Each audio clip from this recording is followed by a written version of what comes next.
Hi, everyone. Thanks for joining us today. We're going to give a quick minute for everybody to join the webinar. So hang tight and we'll be starting in just a minute here.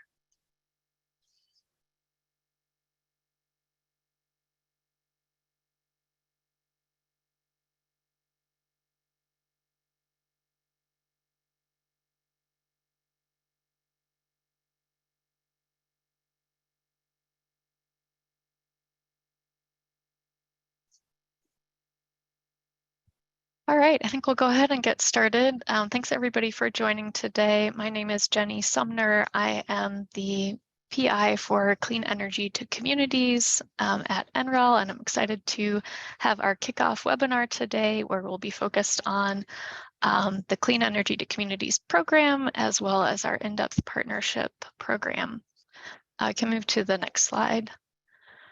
Our agenda today is to hear big picture first off about EERE's goals and mission and how that relates to the community space that we're focused on today.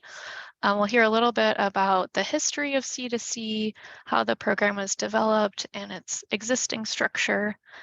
Then we'll really dig into the in-depth partnership opportunities. That'll be the focus of our webinar today and includes opportunities through C2C as well as Energy Shed, where we'll learn a little bit more about how we're thinking about the concept of energy sheds. We will have a Q&A at the end as well and make sure we have time to answer some questions. For questions that we don't get to during the webinar today, we will be answering those in an amendment that will go out. Next slide.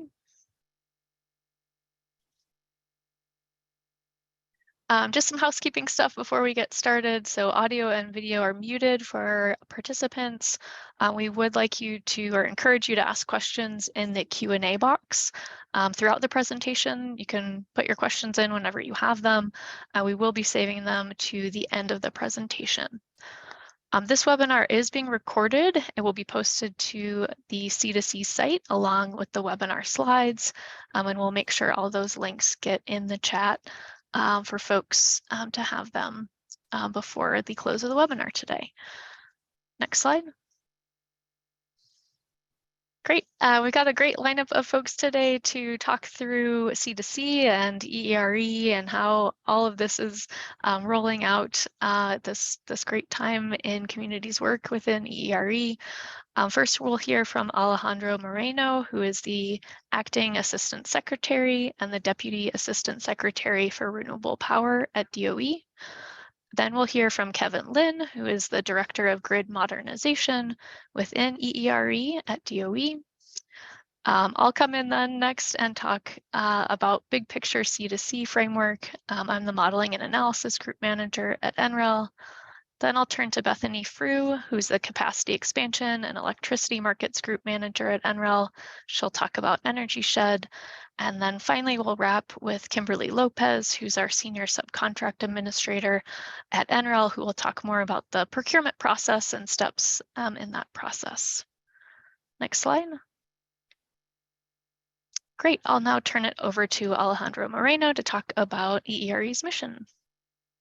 Thanks, Jenny, and thanks to everybody for being here today. This is a program we're very excited about and hope you are too. Again, as Jenny said, I'm Alejandro Moreno. I'm the Deputy Assistant Secretary for Renewable Energy in the Office of Energy Efficiency and Renewable Energy here in DOE. For those that don't know, EERE, our office, is the office in DOE that leads the development of new renewable energy, sustainable transportation, and energy efficiency technologies that can help ensure that we provide affordable, reliable, clean energy system and really help the country achieve the goals you see here in front of you, reaching a carbon-free power sector by 2035 and transitioning America to net zero greenhouse gas emissions economy-wide by no later than 2050. Our work historically in partnership with a really wide range of partners has helped drive a lot of the advances you see today in these technologies, whether wind and solar power or electric vehicles or buildings technologies. But more and more, we recognize that for these technologies to be effective in achieving the goals that you see here in front of you and to meet the needs of communities who rely on an affordable and reliable energy system, it's not only about making each technology work as well as possible in isolation, but it's really about how each technology contributes to the energy system as a whole. For example, how best to incorporate the variability of wind or solar power into power system planning, and what steps we can take to ensure resource adequacy and a stable grid with a high level of renewables, or how to predict the energy demand we'll see from charging electric vehicles or building out our public charging systems to complement that, or how to understand how we'll best be able to take advantage of the possibilities of adjusting electricity demand in buildings to match generation with thousands of smart appliances aggregated and communicating with each other, and how the decisions made by the owners of those appliances might affect that. And we recognize, of course, that the people who face these questions first on a day-to-day basis are those who are on the front lines of the energy transition: utilities, state and local governments, and communities, again, who rely on these energy services to be there when they need them, and who live next to and often get jobs from the infrastructure itself. And across all of the Department of Energy, we're committed to working more closely with these partners on the ground and providing tools and the support that's most needed now. And this program squarely represents one of those efforts. It builds on a lot of the capabilities that we've developed across our national laboratories, including NREL, who you'll hear from today, our National Renewable Energy Lab. And we've created this program, Clean Energy to Communities, to be a program that specifically helps utilities, local governments, and community-based organizations to develop and to implement their own clean energy goals. The idea is to provide access to DOE and to the national laboratories, state-of-the-art modeling, system simulation capabilities, and support for detailed planning and testing of system-wide clean energy options, and really to provide a path to bring together the essential local decision makers to create goals that have a clear pathway to be realized, and to provide the confidence across the community, again, including utilities, including government, and including community members themselves, that the clean energy goals of the community can be achieved, and to provide as much flexibility and choices as possible for communities to decide together what their own future energy system looks like. And in this program, C2C will support multiple teams of electric utilities, local governments, and community-based organizations. And unlike many other programs, this program will provide support from planning all the way through operations, focusing on advanced technical support, technical planning, and modeling. I'm really excited about this personally, and I'm also really excited about this program's ability to bring together these different groups, utilities, local governments, community organizations, as a single team with a single goal and a single vision for how to reach that, and a vision that is both ambitious and technically feasible. So I'm very excited for the rest of this webinar. Again, very grateful for everybody to be here, spend the time with us, and I hope at the end of this webinar, you're as excited about this program as I am. So thank you again. And with that, I'm going to turn it over to Kevin Lin with the Department of Energy to talk a little bit more about the development of the program. Kevin, over to you. Thanks, Alejandro. Yeah, I have to echo your sentiments. I'm extremely excited about this program. And maybe we can go on to the next slide. Having worked with technical assistance from when I first started with technical assistance back from 2007, I think this program builds on a lot of the work that we've done in technical assistance with the national labs, whether it be with the solar program and Solar America Cities, or whether with Clean Cities, with the vehicles program and other programs. I think we've really built and learned a lot from this. I think one thing that's really exciting about this, and Alejandro touched on it, was really trying to think about how all these pieces fit together. So this is, communities need to look at their energy across from an integrated standpoint, to look across all these different pieces and actually how these pieces all fit together, whether it be from the renewable side, the efficiency side, transportation side, from the grid side. So these are all really, really, really important pieces. I think, one of the things I would do from, and you can see from this slide, we're really focused on, and, this is a community-led program. So we're really trying to focus on the communities, focus on setting their own goals. So it's a community-led goal setting, really trying to develop some of the technical assistance for some of the services, and then implementing those plans based on what you've developed as a team with the utilities, with community-based organizations, and with local governments. If we could move to the next slide, I think, one of the things that really excites me about a program like this is that we don't always get the opportunity, is we spent actually a year working with all sorts of stakeholders, getting feedback from 164 stakeholders from 95 communities, 40 states, 6 tribes, really trying to get feedback from you to better understand what would make this an effective program. And this is not always something that we have the ability to do, but being able to actually, get your feedback, design a program that's really exciting. You're going to hear more about the overall design of the program here shortly. But, not only actually get your feedback, but actually take it for a test drive. So we actually worked with communities like Fairbanks, Alaska, thinking about how they're making the transition from coal to wind and storage. We've worked with communities in New York to help them with some of their specific challenges around for their community. And we've also thought about test drove a few of these what we call cohorts, where you try to bring communities to learn from each other around different sets of topics. So this is pretty unique for us, and that's one of the elements that makes it really exciting for me. And I think three of the things I wanted to give to you before I transition over to Jenny that I thought were really important, one of the things that we focused on. I think one of the things we wanted to really make sure that this is applications and working with DOE and the national labs could be less complex. So we really tried to think about how we could make the application process more streamlined, quicker, so you could get the support that you needed in a more faster and streamlined way. Another part of that leads to that is it makes it sort of quickens or makes that whole process a lot faster. So we're really trying to make sure that this whole process is less complex, more quickly, where we can engage with you and get you the support that you need in a timely fashion. And third, a lot of times with these technical assistance programs, it's support from the national labs or others to you. But not only is this program going to focus on technical assistance where you get support from the labs, but this also includes direct funding. So you will be receiving funding to help support the goals that you've set for yourself. So it's a combination of direct funds with technical assistance. So that's another element that we're really excited about. So without further ado, let me turn this over to Jenny Sumner, and she can tell you more about not only the overall C2C program, but the in-depth program that we're really announcing today. So Jenny, take it away. Thanks, Kevin.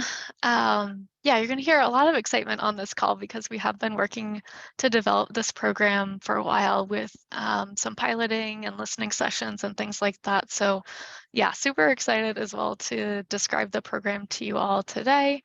We can move on to the next slide, please. So big picture, as Kevin was mentioning, one of the unique things about C2C is that it is providing innovative cross-cutting technical solutions. So we're not just focused on the clean power sector, we're not just focused on buildings or mobility or grid, but really looking at the interaction between all of those four sectors and the ability for those four sectors to support local clean energy goals. We'll be able to provide those integrated solutions while at the same time addressing the needs of local communities in the outer ring there. So that could be energy justice questions, climate mitigation, climate resilience, or jobs in the economy. Next slide. Another unique feature of C2C is that through our in-depth partnerships, which we'll be talking about later today as well, is the ability to leverage the investments that EERE has made at the national labs. So one example here is the ARES platform. ARES is the Advanced Research on Integrated Energy Systems, and it's basically a way where our electric utilities, local governments, and community-based organizations will be able to decrease the risk for and accelerate their clean energy transition. The way we can do this is by basically creating a clean energy sandbox is how we're trying to describe it.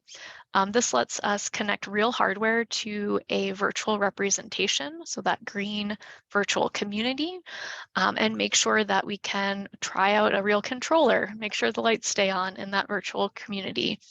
We can also experiment with piecing together different types of technologies and see how they work.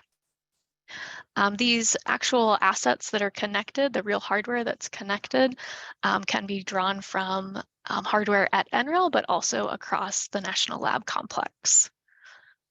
Next slide.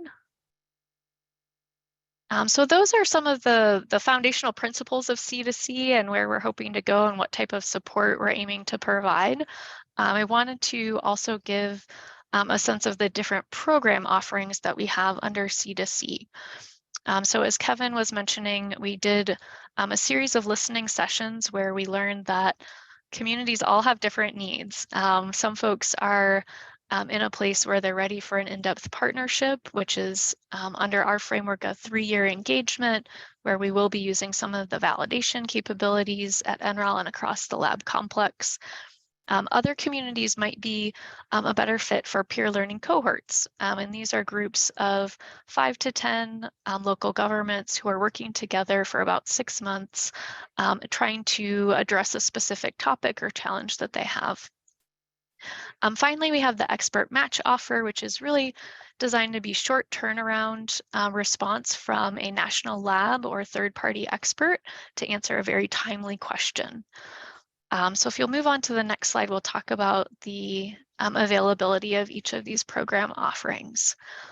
In-depth partnership, I'm not going to review all of that right now on this slide because that's coming later.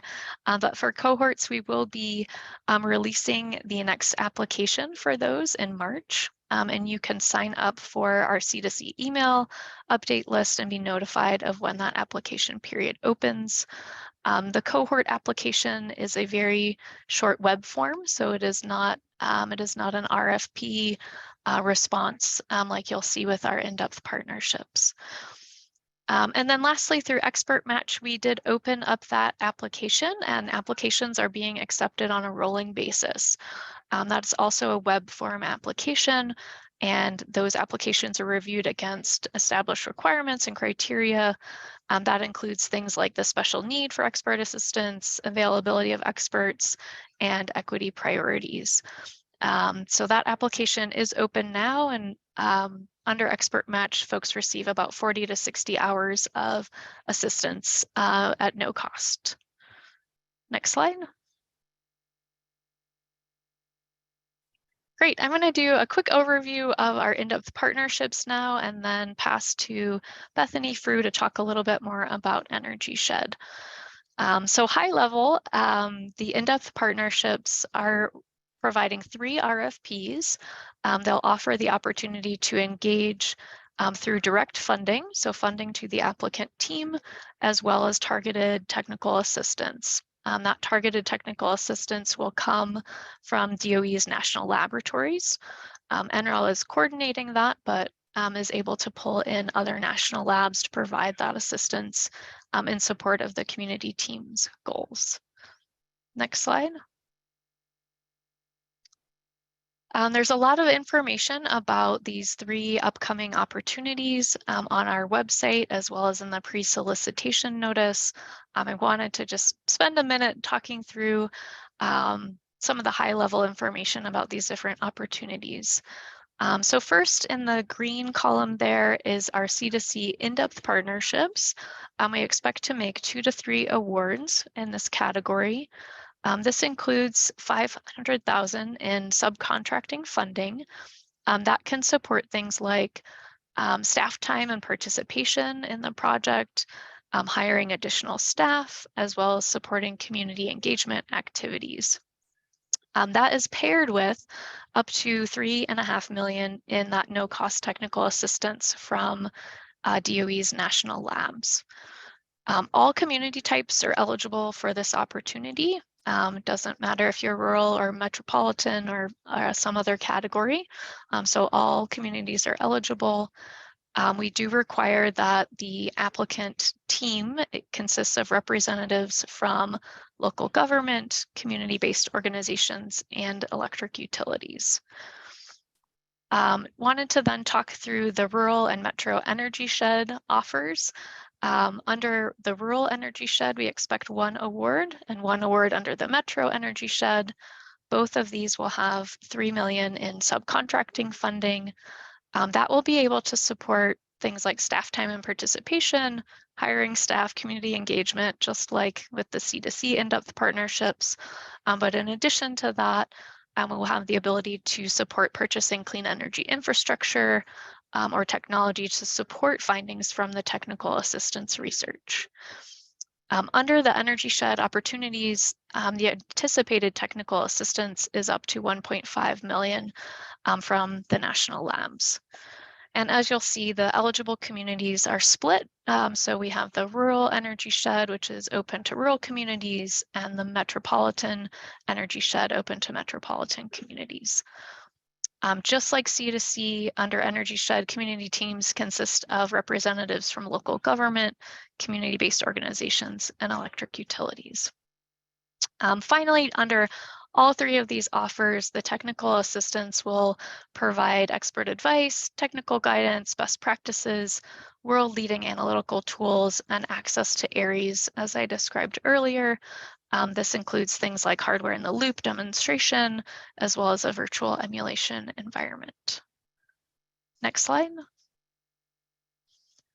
Wanted to just walk through some of the key differences and similarities between C2C and Energy Shed opportunities. On the left-hand side, you'll see that under Energy Shed, we expect multiple entities are coming together to form their team. We do support infrastructure and technology installation through the funding that goes to that team. They will receive up to $3 million for that community team and clean energy implementation, and up to $1.5 million for technical assistance. In contrast, under the C2C program, we expect, because that program may have a smaller geographic focus, we may have smaller community teams. That program does not support funding for infrastructure technology installation. That program offers $500K for the community team and up to $3.5 million in technical assistance. Overlap in these offers include things like the applicant team. So in both cases, we are requiring a local government, a community-based organization, and electric utility to be part of that team. And Kim will talk a little bit more about that later. We expect that under both offers, there'll be a significant staff focus and that there will be a significant stakeholder engagement activity. So now I will pass to Bethany Frew. Bethany will talk about our conceptualization of Energy Shed and provide a few examples of energy sheds. Bethany, over to you. Great, thanks, Jenny. Excited to be here. And yeah, wanted to take a couple of minutes to talk about Energy Shed and sort of what we're envisioning for the two Energy Shed in-depth partnerships, that rural one and the urban or metro area one that Jenny just talked through. And I want to frame this in three categories of why, where, and what. And I'll kind of carry those three elements through this kind of overall description plus an example each for the rural and the urban in-depth partnerships. So the why, Energy Shed is really meant to be a concept that provides a framework for helping communities achieve resilience, affordability, equity, and locally driven clean energy goals with consideration of the wide range of challenges and needs that fall within the entities in that Energy Shed. And so those entities are our where, and those are multiple, closely coupled and adjacent geographic areas, communities, electric utilities, coordinating bodies, and/or jurisdictions. And the what of the Energy Shed is really looking at the sources of electricity generation, the energy loads and demands that are using that electricity, and then the network that connects the two, which consists of both the transmission and the distribution networks. So I want to talk through, again, these 3 points or these 3 sections into examples. And in both of these examples, just want to make it clear that these are for illustration purposes only. There's going to be no preference given to these community or Energy Shed teams if they do happen to apply. We're really just trying to give you all a flavor of what we're envisioning in these Energy Shed teams and projects. So the first one is going to be the metro area Energy Shed. And here we're looking at Minnesota, specifically the Twin Cities area where we have Minneapolis and St. Paul, plus the nearby suburbs. And so this Energy Shed would consist of this urban area. Next slide or next bullet points, please. And here we have primarily solar, natural gas, nuclear, biomass, and coal sources. This graphic is looking at different generation sources in the dots, and then the lines are the transmission lines that connect those loads and sources within this footprint. And you could also imagine that there's an extensive distribution network that's not shown in this graphic. And next bullet. And there's also a transportation or mobility system that interfaces with the power grid, especially in areas where the transportation network is becoming more electrified. And so this gets back to that overarching goal of having this more integrated approach where we're thinking about the full interaction between the grid, buildings, and mobility. Next slide.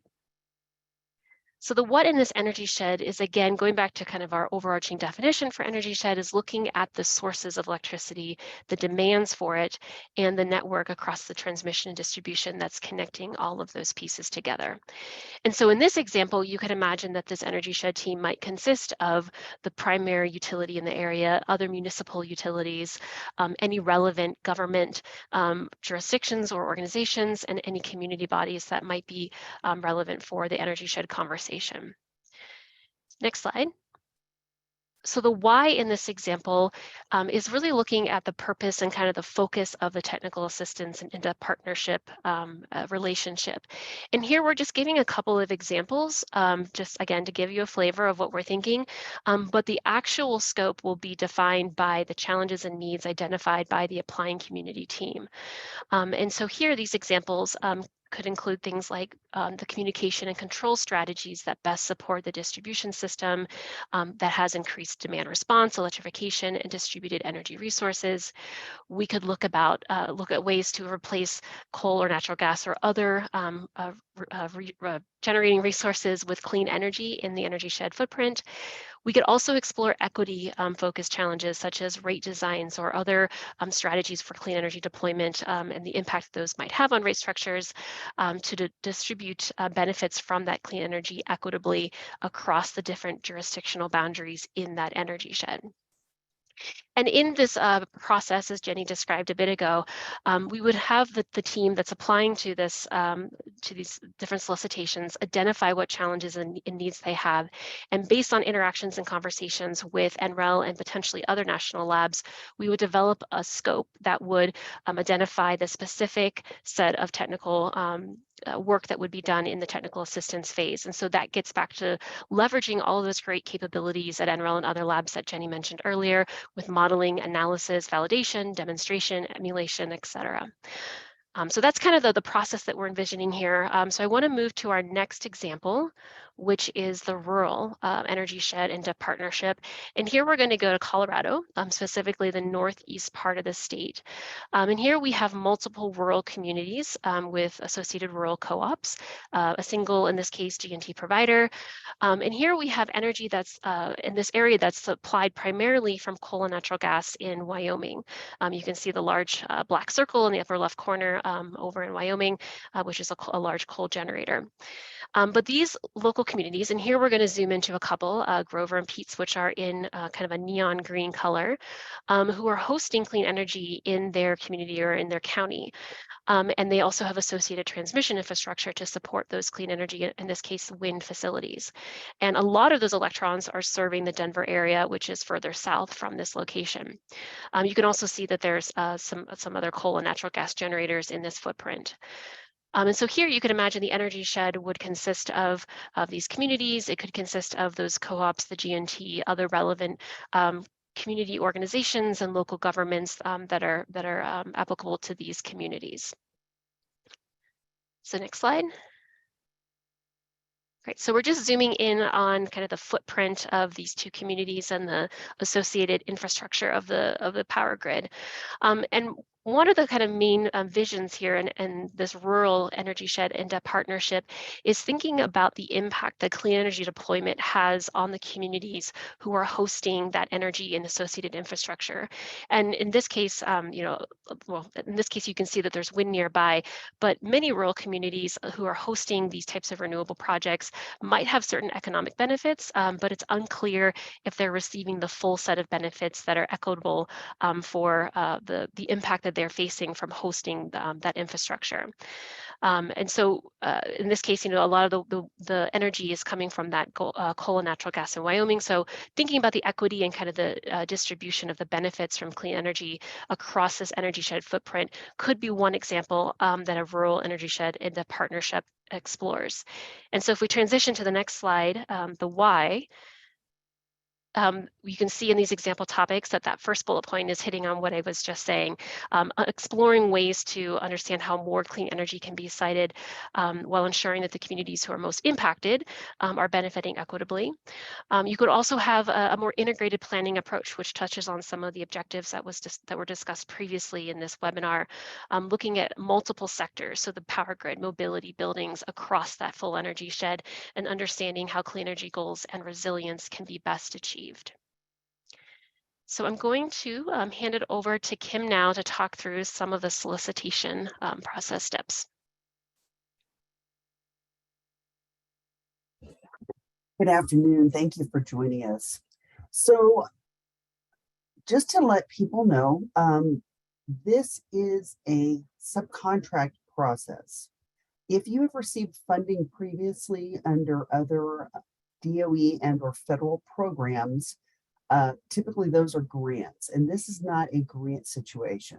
So that is why we actually have a solicitation process and not an application process. So just to let you know, as you can see, we're in the process of the pre-solicitation at this point. The request for proposals, RFPs that were mentioned earlier in the demonstration, will be posted to sam.gov, and that will be on 2/15/23. Now, interested parties should download the documents from SAM. First, of course, I would mention reading the cover page of SAM, because that will give you a good idea and background of the projects so that you can pick the one that you feel is the most appropriate. Once that you have downloaded them, please, take time to review them. There is a lot of documentation, and we will be taking questions throughout the solicitation process. There are going to be, as questions do arise, there are going to be, depending on the solicitation you're going to, there's either 2 or 3 different cutoffs. So there will be, my apologies, we will have multiple submissions for questions.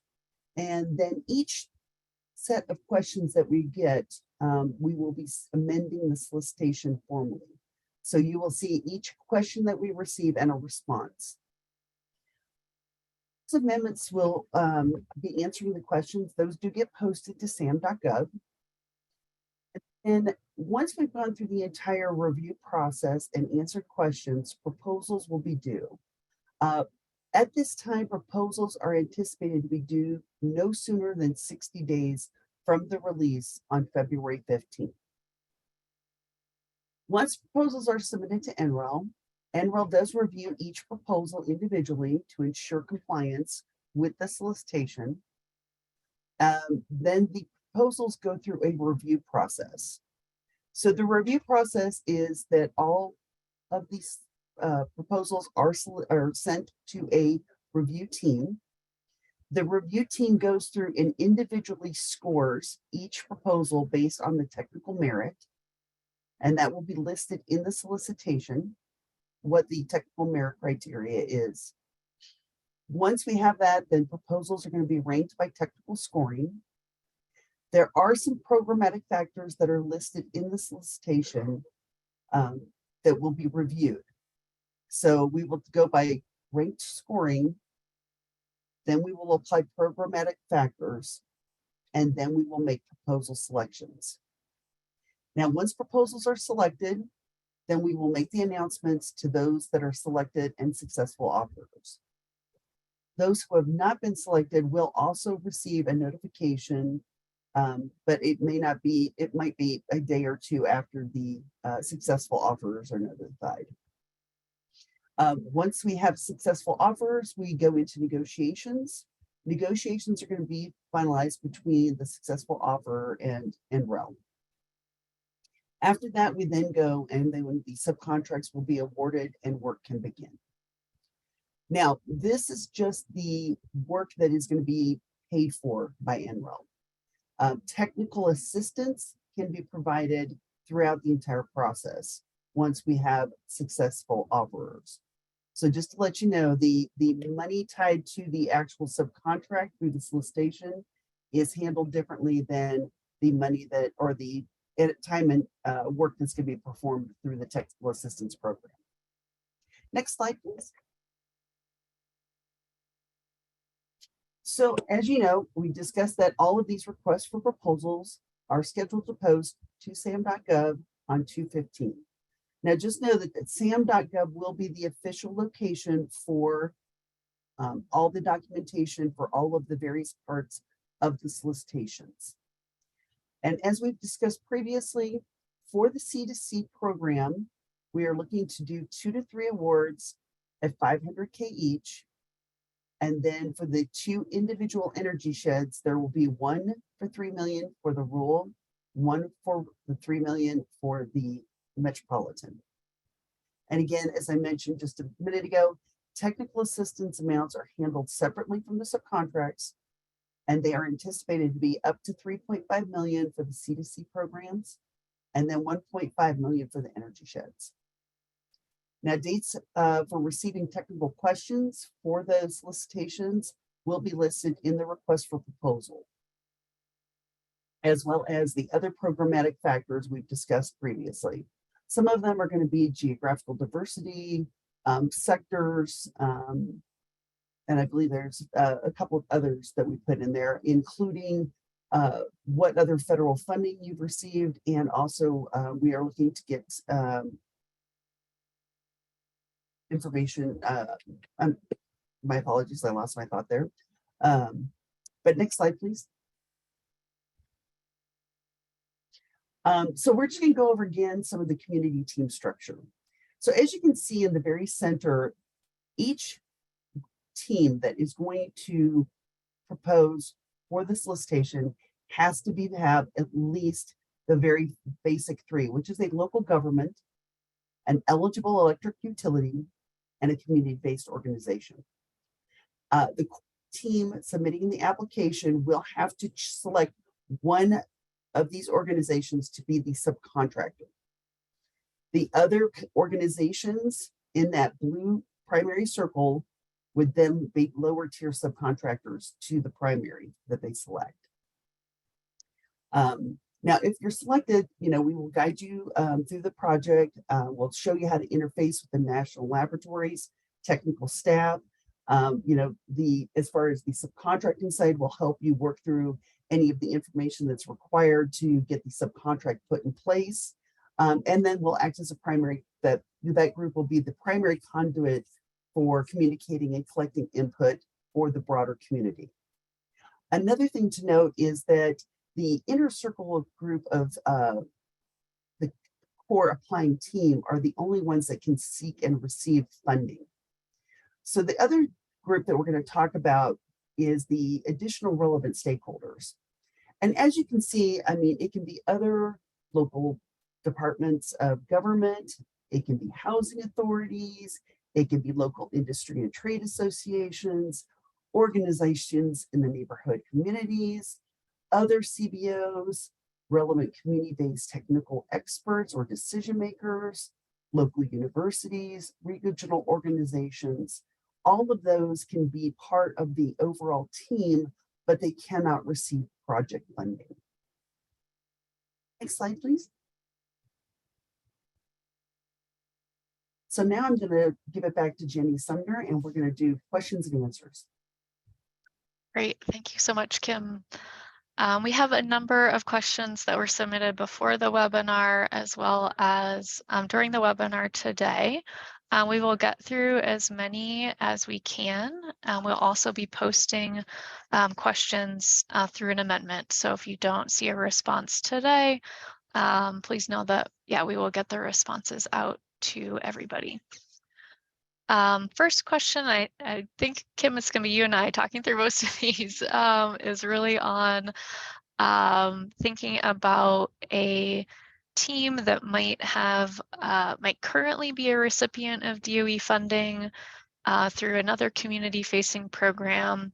Can you talk about their eligibility to participate in C2C? Absolutely.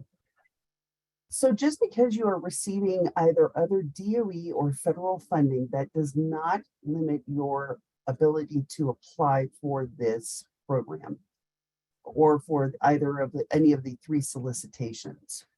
There is a portion of the solicitation that does ask you what funding you're currently receiving. And that is part of the programmatic factors, which I forgot earlier, my apologies, in that we will look to see if who and which organizations that are applying have been receiving funding, because we do want to make sure that there is some diversity of funding and some equitability of that. Great, thank you. Another question on eligible entities. So can you talk about tribal entities such as housing authorities, schools, and utilities? Are those tribal entities eligible for this program? So yes, based on the type of tribal entity you are, as long as you fit within that electric utility, community-based organization, or local government.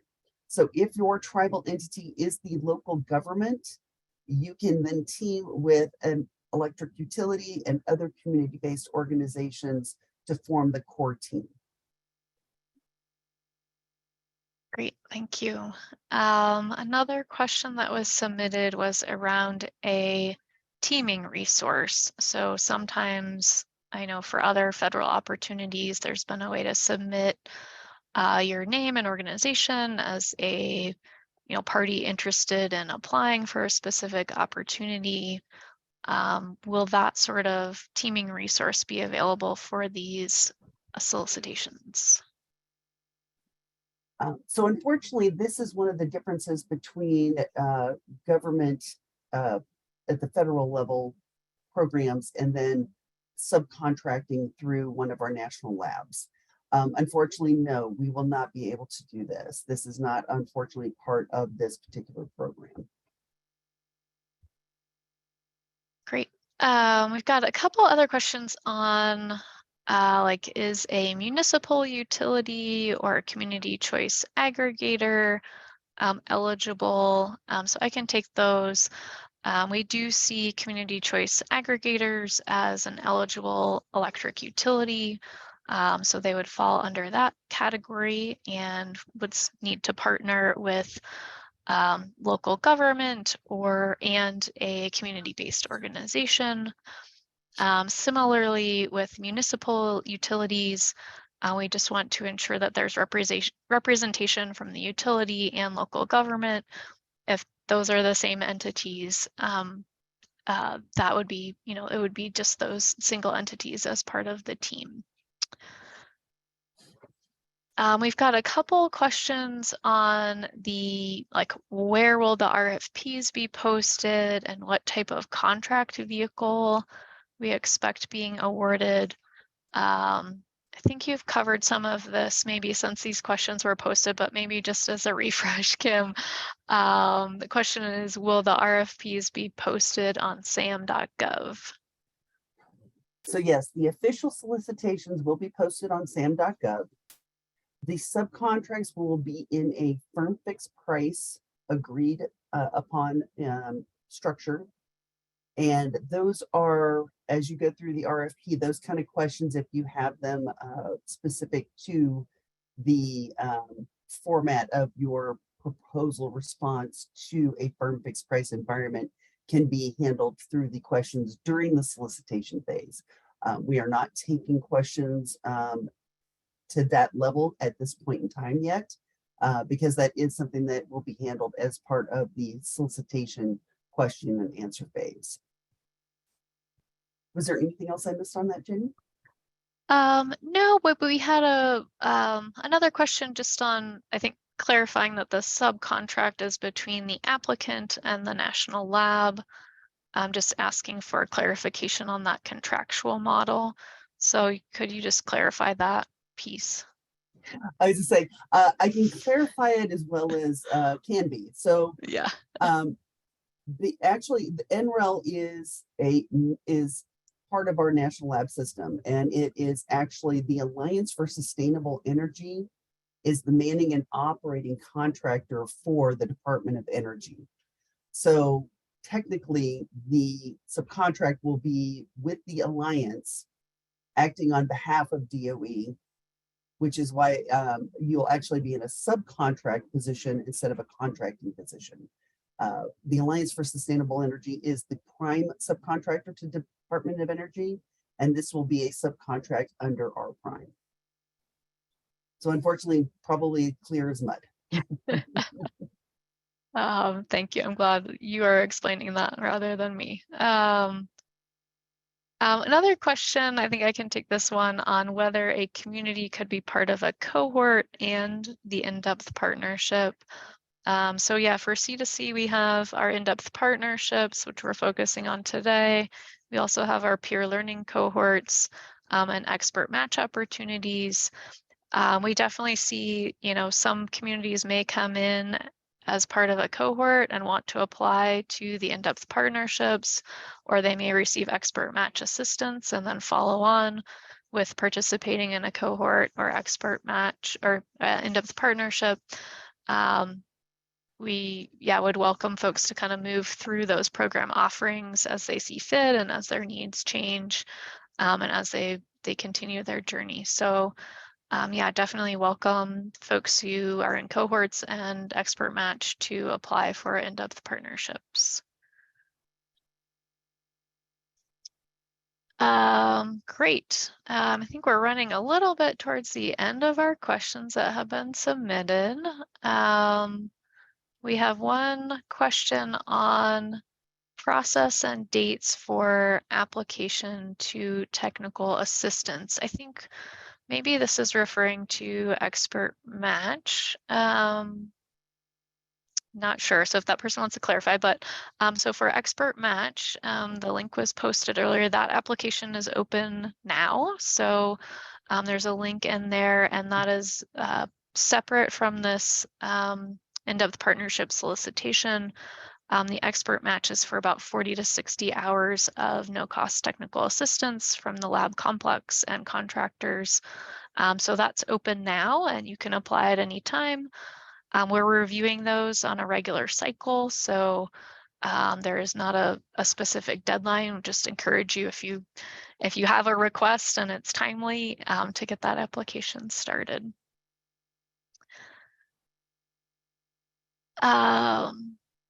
And I guess if that request was focused on the cohorts, please sign up for our newsletter and we'll get that information out when it's available.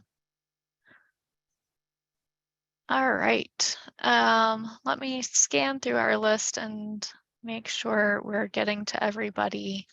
There was a question on, can an applicant apply to C2C in-depth partnership and Energy Shed? Do you want to take that one, Kim? Absolutely. So yes, you can apply to both. However, because Energy Shed is a far more robust program with the infrastructure and technology piece, it would be expected that the size and depth of your team would be greater for that particular solicitation. But yes, you can apply to both programs. Great. We have another question asking about whether community solar would be an eligible project, and I can take that one, I guess. We see C2C as covering topics that are cross-sector, so community solar would definitely fall within the renewable power sector. We're interested in this solicitation in projects that cross multiple sectors, so have a component of renewable power as well as mobility, grid, or buildings, and have that cross-sector approach. Question for you, Kim, about federal vendors.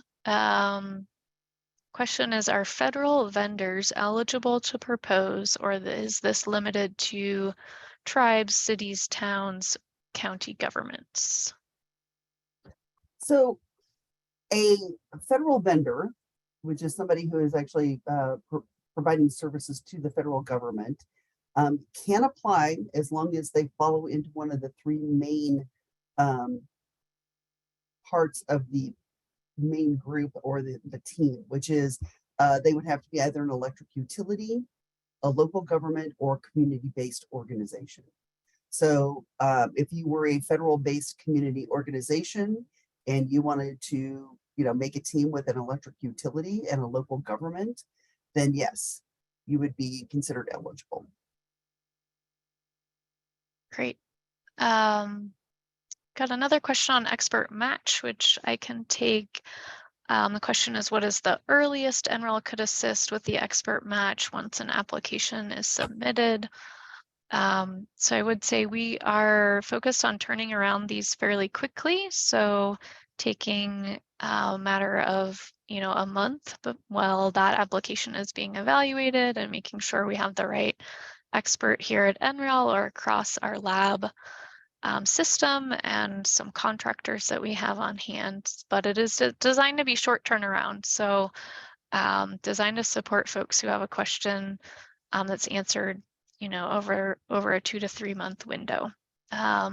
So yeah, we would encourage folks, if they have something that falls within that time frame, we're trying to answer a very timely question, trying to answer a question that you just need somebody at the labs or contractor to support with, to complement staff that you have on hand, to go ahead and submit that application. Let's see. A question came in asking to clarify the amount of TA resources associated with C2C versus in-depth partnerships. I think that was covered on our last slide. Maybe we want to just go back one slide so folks can, or maybe actually the one before this. Yeah, if you want to review, Kim, those subcontract ceiling amounts and the technical assistance amounts. So folks can have a refresh on that. Yeah. Yes. So it looks like the question that the attendee is trying to find out is CDC is to be a smaller scale but has larger resources associated. And overall, I wouldn't say that C2C is a smaller scale.